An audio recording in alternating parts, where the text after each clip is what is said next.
Parul university के placements का कोई रिप्लेसमेंट नहीं, इसलिए टॉप कंपनीज की फर्स्ट चॉइस। आप तो समझ ही गए होंगे। Join Parul university, Vadodara, Gujarat. नमस्कार दोस्तों, आप देख रहे हैं जागरण जोश और मैं हूं आपके साथ सिमरन राजपाल। पाकिस्तान और इंडिया के बीच में जो टेंशन्स चल रही थी वो डी-एस्केलेट हो चुकी हैं और दोनों ही देश सीज फायर के लिए मान गए हैं। यूएस प्रेसिडेंट डोनाल्ड ट्रंप ने अपने ट्विटर यानी कि एक्स हैंडल पर इसकी जानकारी दी। लेकिन सीज फायर होता क्या है, किन सिचुएशंस में सीज फायर किया जाता है और पहले ये कहां हुआ, कब हुआ, आज हम इस पर ही बात करने वाले हैं। इसे ट्रूज भी कहा जाता है। सीज फायर का मतलब होता है दोनों तरफ से फाइटिंग को रोकना, एक म्यूचुअल अग्रीमेंट के तहत, ताकि वायलेंस को टेम्पररीली सस्पेंड किया जा सके। यह अग्रीमेंट दोनों स्टेट एक्टर्स जैसे कि कंट्रीज के बीच हो सकता है या फिर दोनों नॉन स्टेट एक्टर्स जैसे कि रिबेल ग्रुप्स के बीच भी। कभी कभी सीज फायर किसी थर्ड पार्टी जैसे कि यूनाइटेड नेशंस की मेडिएशन से भी हो सकता है। सीज फायर के दो तरीके होते हैं बेसिकली, फॉर्मल या फिर informal. Formal cease fire usually किसी ट्रीटी के पार्ट में होता है, जबकि इनफॉर्मल सीज फायर एक अंडरस्टैंडिंग के बेस पर हो सकता है। यूनाइटेड नेशन सिक्योरिटी काउंसिल भी चैप्टर 7 के अंडर सीज फायर इंपोज कर सकता है जब सिचुएशन इंटरनेशनल पीस को थ्रेट करती हो। सीज फायर टेम्पररी भी हो सकता है या फिर डेफिनेट भी, लेकिन ध्यान रहे सीज फायर और आर्मिसाइड में फर्क है। आर्मिसाइड एक वॉर का एक ऑफिशियल एंड होता है, जबकि सीज फायर एक टेम्पररी ब्रेक होता है फाइटिंग में।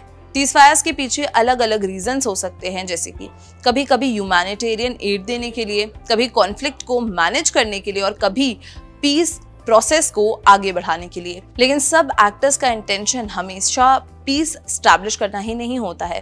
कभी कभी सीज फायर का मिसयूज भी होता है, रीआर्मिंग, रीपोजिशनिंग या एडवाइजरी को सरप्राइज अटैक देने के लिए। यही बार्गेनिंग प्रॉब्लम्स क्रिएट करता है, जिसकी वजह से सीज फायर्स कभी इम्प्लीमेंट नहीं होते या फिर अगर होते भी हैं तो ड्यूरेबल नहीं रहते।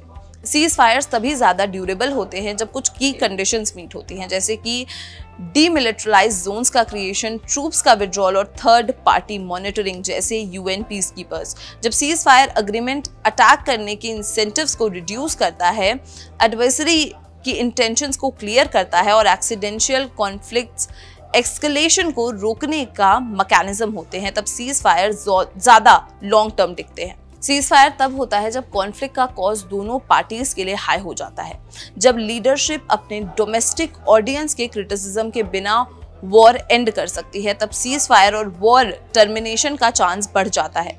रिसर्च कहते हैं जब ओपोनेंट्स एक दूसरे के बारे में ज्यादा इंफॉर्मेशन रखते हैं और क्रेडिबल कमिटमेंट्स कर पाते हैं, तब सीज फायर ज्यादा लाइकली होता है। कराची एग्रीमेंट 1949 एक फॉर्मल सीज फायर था जो इंडिया और पाकिस्तान के मिलिट्री रिप्रेजेंटेटिव्स ने यूएन कमीशन के सुपरविजन में साइन किया था इंडो पाक वॉर ऑफ 1947 के बाद। इस एग्रीमेंट ने कश्मीर में सीज फायर लाइन स्टैब्लिश की, जिसे लाइन ऑफ कंट्रोल के नाम से भी जाना जाता है। लेकिन ये तो सिर्फ एक एग्जाम्पल है जहां सीज फायर किया गया है, लेकिन पास्ट में ऐसे बहुत एग्जाम्पल्स हैं जहां सीज फायर का यूज हुआ है पीस मेंटेन करने के लिए या सिचुएशन को नॉर्मलाइज करने के लिए। तो ये जो सीज फायर हुआ है इंडिया और पाकिस्तान के बीच में और इन जनरल सीज फायर पर आपकी क्या राय है, हमें कमेंट सेक्शन में जरूर बताएं। और अगर ये वीडियो पसंद आई हो तो इसे लाइक और शेयर करना बिल्कुल भी ना भूलें और देखते रहें जागरण जोश। मिलते हैं अगले वीडियो में। नमस्कार।